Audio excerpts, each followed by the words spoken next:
Goeiedag, en vandag is ons by Johannes 12. En net so kort inleiding oor Johannes 12 voordat ons begin. Johannes 12 begin met 'n hartverskeurende toneel. Jesus se dierbare vriend Lazarus, die broer van Maria en Martha, is ernstig siek. Maar ten spyte van hulle desperate pleidooi, vertraag Jesus doelbewus sy aankoms en laat Lazarus sterf.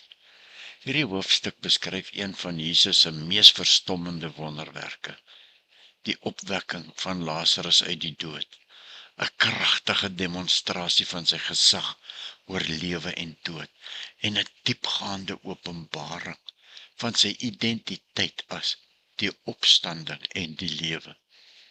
En hierdie gebeurtenis dien egter ook as 'n finale katalisator wat die godsdienstige leiers se komplot om Jesus dood te maak versterk.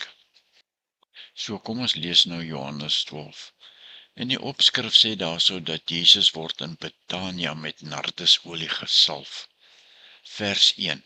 6 dae voor die Paasfees het Jesus na Betania toe gekom, waar Lazarus, wat hy uit die dood opgewek het, gewoon het. Daar het hulle vir Jesus 'n ete gegee. Martha het bedien en Lazarus was een van die wat saam met hom aan tafel was. Toe het Maria 'n half liter egte baie duur nardesolie gebring en dit op Jesus se voete uitgegiet en sy voete met haar hare afgedroog. Die hele huis is deurtrek met die geur van die reukolie. Judas Iskariot, een van die disippels, die een wat hom, Jesus, sou verraai, sê toe: "Waarom is hierdie reukolie nie vir die 300 silwer muntstukke verkoop en die geld vir die armes gegee nie?" Dit het hy gesê, nie omdat hy hom oor die armes bekommer het nie, maar omdat hy 'n dief was. Hy het die beursie gehaat en het van die bydraes gevat. Toe sê Jesus: "Laat staan haar."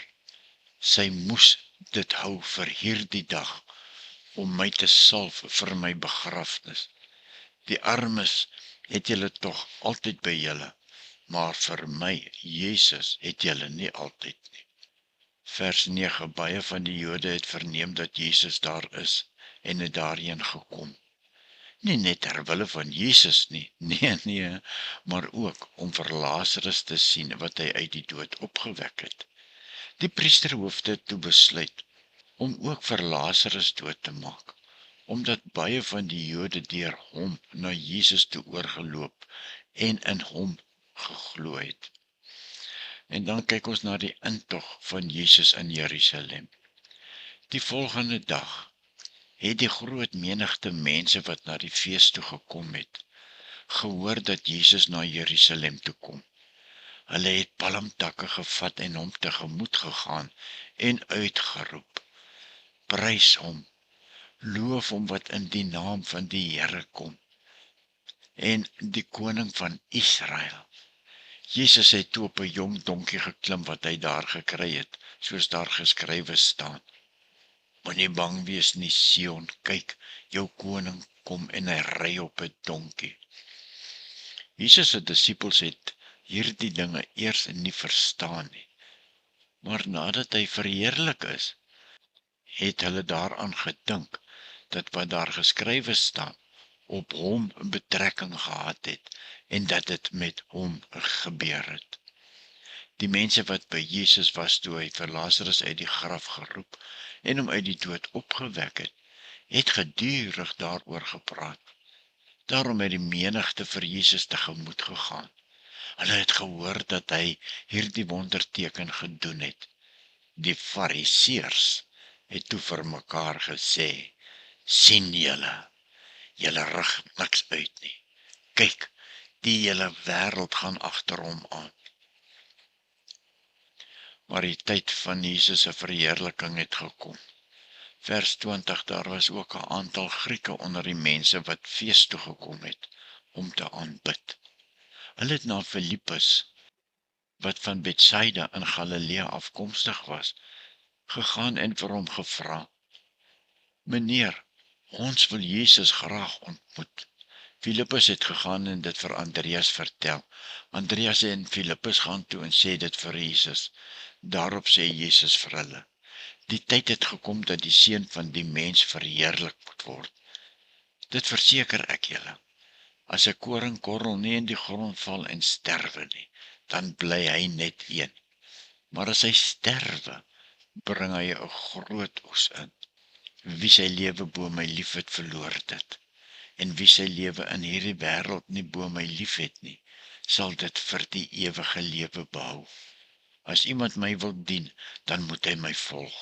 En waar ek is, daar sal my dienaar ook wees. As iemand my dien, sal my Vader hom eer. Nou is ek diep ontsteld. En wat moet ek sê? Moet ek sê, Vader, red my uit hierdie uur? Maar juis hiervoor het ek gekom, vir hierdie uur. Vader, verheerlik U naam. Toe het daar 'n stem uit die hemel gekom. Ek het my naam verheerlik, en ek sal dit weer verheerlik.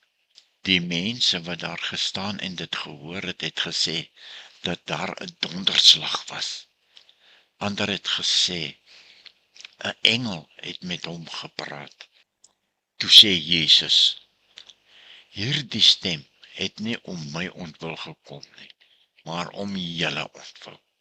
Nou kom die oordeel oor hierdie wêreld. Nou sal die owerstes van hierdie wêreld uitgegooi word buitentoe. En as ek van die aarde af verhoog is, sal ek almal na my toe trek. Dit het hy gesê en daarmee ook aangedui op watter manier hy sou sterwe. Die mense sê toe vir hom, ons het uit die skrif geleer, dat die Christus vir ewig gaan bly. Hoe sê u nou, dat die Seun van die mens verhoog moet word? En hierdie Seun van die mens, wie is hy? Toe sê Jesus vir hulle, nog net 'n kort tydjie is die lig by julle. Lewe in die lig terwyl julle dit het, sodat die duisternis julle nie oorval nie. Wie in die duisternis lewe, weet nie waar hy gaan uitkom nie.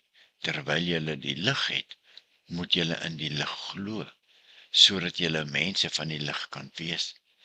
Dit het Jesus gesê, en daarna van hulle af weggegaan, en hom skuil gehou. En die gevolg van Jesus se optrede sien ons vanaf vers 37. Alhoewel Jesus so baie wondertekens voor die mense gedoen het, het hulle tog nie in hom geglo nie. So moes die woorde van die profeet Jesaja vervul word. Here, wie het geglo wat ons gehoor het? En aan wie is die mag van die Here geopenbaar? Waarom hulle nie kon glo nie, sê Jesaja ook elders. God het hulle oë blind gemaak en hulle verstand laat afstomp, sodat hulle nie met hulle oë kan sien nie, en nie met hulle verstand kan verstaan en hulle bekeer nie. En ek hulle gesond maak nie, sê Jesus. Jesaja het dit gesê omdat hy die heerlikheid van die Here gesien en oor hom gepraat het. Nietemin het hy self baie van die lede van die Joodse raad tog ook tot geloof in hom Jesus gekom. Maar uit vrees vir die Fariseërs het hulle dit nie openlik bely nie, sodat hulle nie uit die sinagoge geban sou word nie, want hulle het verkies om liewer deur mense geëer te word as deur God. Ja, toe het Jesus uitgeroep, vers 44, wie in my glo, glo nie net in my nie, maar ook in hom wat my gestuur het. En wie my sien, sien ook hom wat my gestuur het. Ek het as die lig na die wêreld toe gekom, sodat die wat in my glo nie in die duisternis sou bly nie. En as iemand na my woorde luister en hom nie daaraan steur nie, veroordeel ek hom nie, want ek het nie gekom om die wêreld te veroordeel nie, maar om die wêreld te red. Wie my verwerp en nie my woorde aanneem nie, het reeds iets wat hom veroordeel. Die woorde wat ek Jesus gespreek het, sal hom op die laaste dag veroordeel. Ek het nie uit my eie gepraat nie, maar juist die Vader wat my gestuur het my, Jesus, opgedra, wat ek moet sê en wat ek moet praat. En ek weet, dat sy opdrag die ewige lewe beteken. Wat ek Jesus sê ek presies, net soos die Vader dit vir my gesê het. Tot sover vandag. Net 'n gedagte om te los oor hierdie stuk wat ons nou gelees het. Johannes 12 bied ons twee baie verskillende reaksies op Jesus. Maria uit diepe liefde en toewyding gooi 'n uiters duur fles nardusparfuum op Jesus se voete uit. 'n daad van buitensporige aanbidding, wat sy begrafnis vooraf skadu. Maar Judas aan die ander kant bereken onmiddellik die monetêre, die waarde, en kritiseer haar vermorsing, en onthul dat sy eie hart op oneerlike wins gerig was. Ja, hy was 'n dief gewees. En hierdie kontras lei tot 'n kragtige vraag vir ons selfondersoek, nê? Hoe reageer ons werklik op Jesus?